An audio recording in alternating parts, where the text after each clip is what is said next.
Welcome to Bryce Falls. In this episode, I'm going to complete some groundwork along the rail line from the dirt layer right up through the layers of grass. I'll also be adding a fenced pasture with cows. Before we start, here's some footage of Canadian Pacific 462, number 2218, the G1S Pacific, as it travels along the very rails we'll be working on. Okay, here we go.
The first step is to execute the dirt and small gravel alongside the ballasted rail.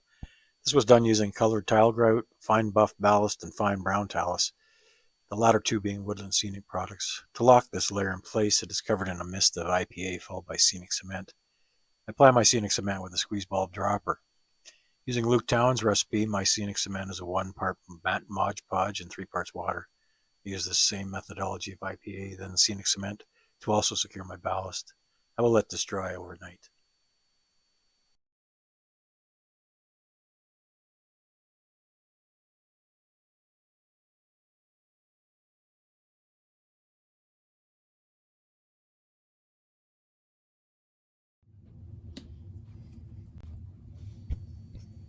Here comes the grass.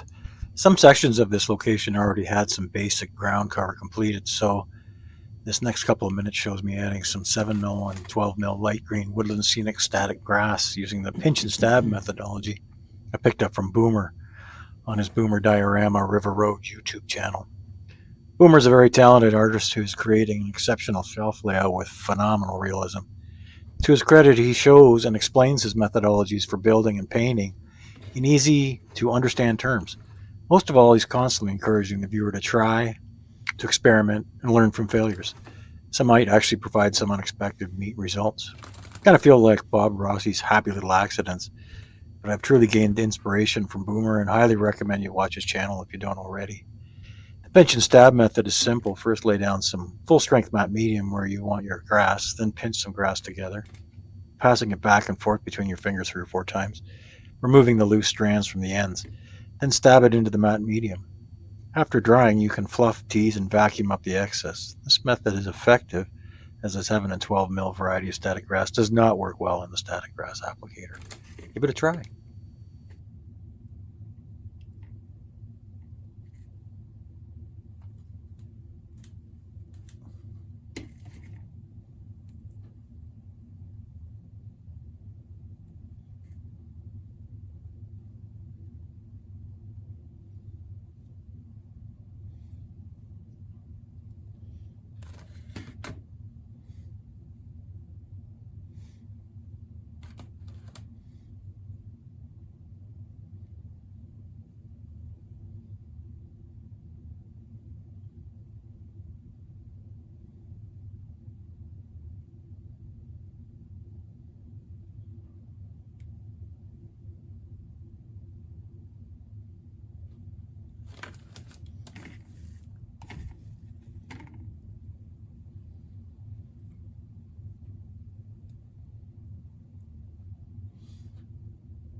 And even more grass.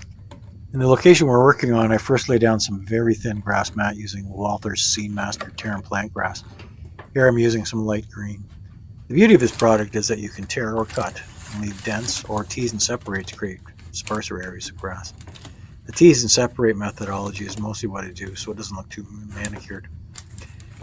Later, when I do the pasture, the separation is even more dramatic to provide some view through the grass to the dirt layer, visually supporting the activity of the cows, eating and trampling their way through the grass. This section of video shows me tearing and applying the grass mat using full-strength mat medium. I'll go back over the area and apply both 7 and 12 mil light and medium green static grass in areas to give more visual depth to the grass. This process was demonstrated in the previous section. In the final picture in this section, the exposed square of cork, in case you're wondering, is where I'll be putting my CP-style switch stand. But given the amount of work I need to do in the yard, which will require a lot of reaching over, I'll defer its placement until much later.